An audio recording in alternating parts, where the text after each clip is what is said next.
Okay, so I got my Palmetto State Armory Rock 5.7 pistol. Got 15 rounds of 5.7 right there.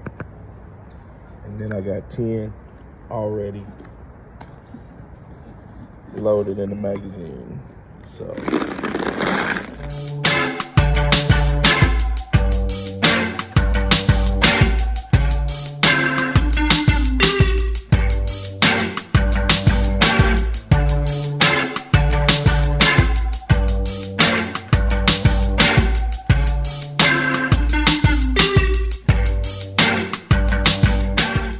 what's up, Titans? So today we're going to talk about reloading. Recently I've been reloading this round right here. That's the 5.7 by 28, and the reason I started reloading is because I shoot a lot. So when you shoot a lot, you want to be able to reload because it saves you a little money once you get everything set up, of course. So initially up front, you know, it's a little expensive because you got to buy your press. This is a 4-stage 4-turret press, the Lee Classic turret press. It's a good introductory press to get you started into reloading. It's got a self powder charge. You set it at where you want it to be, and it's pretty consistent. With the 5.7, I'm doing between 5.6 and 5.7 grains of powder because that's what the book called for. So the 5.7 is a tricky one to start on, so I wouldn't advise you to start with the 5.7.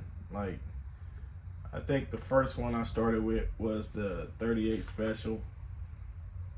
So, and these are a little easier because they're straight wall case, meaning they don't bottleneck, you just go straight up.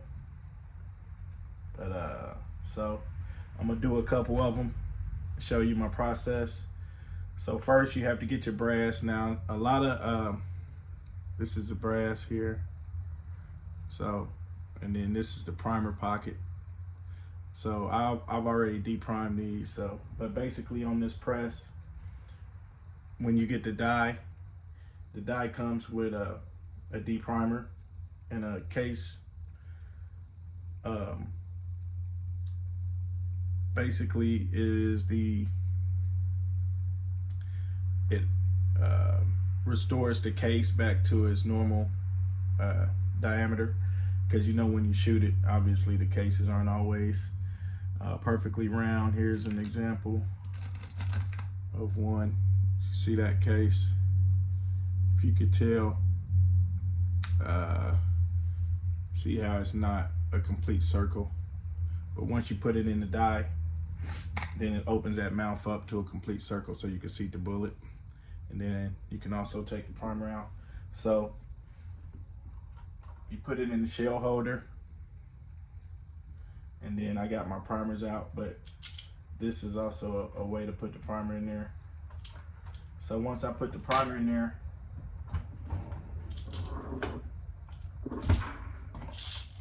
that primer is seated. So now you see that gold primer is in there versus how it looked initially. And then what I like to do is I like to weigh the casing with the primer in there, and then I set my tear.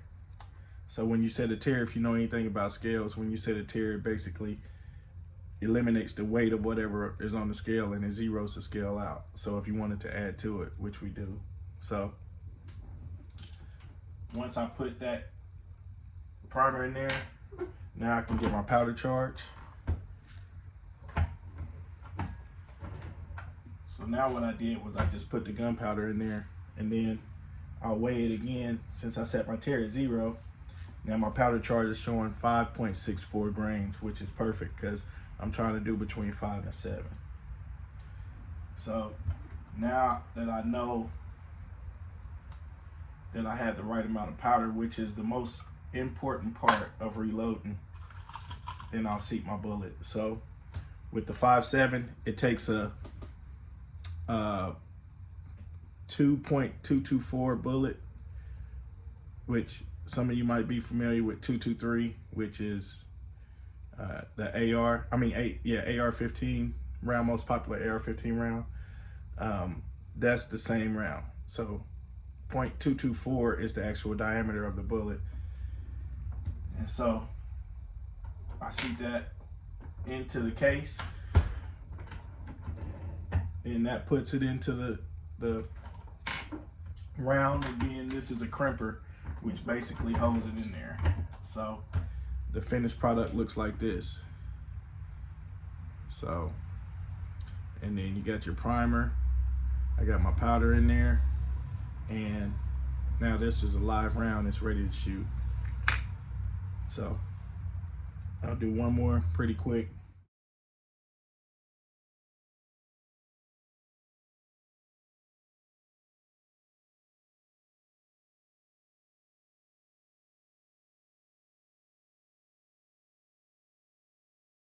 Would normally it takes me about 30 seconds around. So, and that's it. So you got your primer in there, clean primer pocket. You got your bullet in there. Your case is set up. It's clean, just like you would buy it at the store. So, all right. So this is what the press looks like. Got the handle.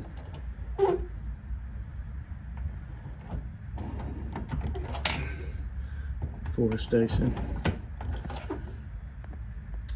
Some cases. And then here's the finished product for those 5.7 rounds. I only pressed up 50 of them. There's the cases. All right, just for a quick comparison, here are 3 5.7 rounds.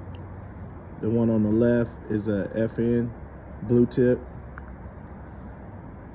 The one in the middle is American Eagle full metal jacket. And then the one on the right is my reload using the Hornady red tip 40 grain bullet. So let's see what it do.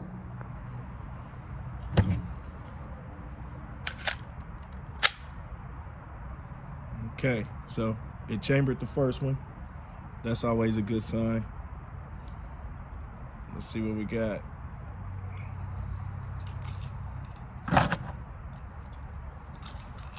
Remember, there's 10 in here.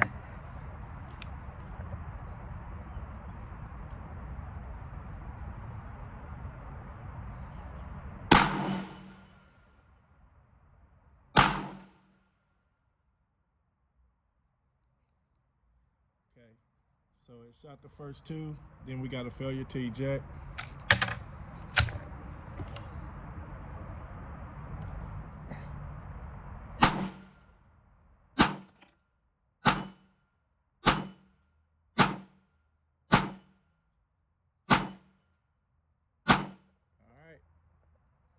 So 9 for 10. We only had 1 failure to eject. I'd say that's pretty good. All right, so we got 9 out of 10 the first time. I just loaded 5 more. I got 10 left after this. We're gonna do 3 sets of 5 standing. Go ahead and put the gloves on for this one,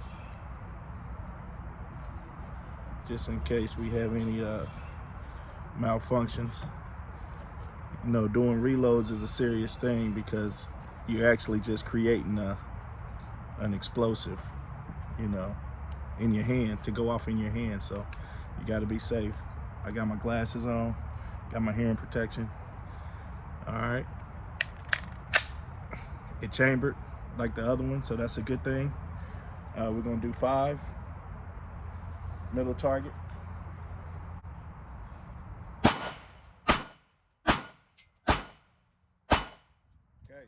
5 for 5. All right. All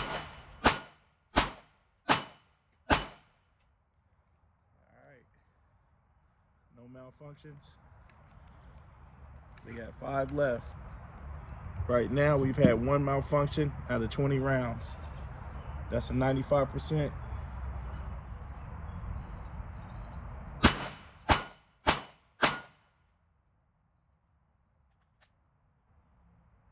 Alright, so all 5 went off. The slide did lock back on the next to last round, but it wasn't a failure. It wasn't a failure to load or a failure to eject, so that could have been my finger riding the slide lock. I doubt it though. Who knows what that was, but so all 25 of them shot. We had one failure to eject out of 25. So we're looking at 96% success rate. So I think we're on our way. Time to save a little money and reload this 5.7. Thanks for watching. Peace.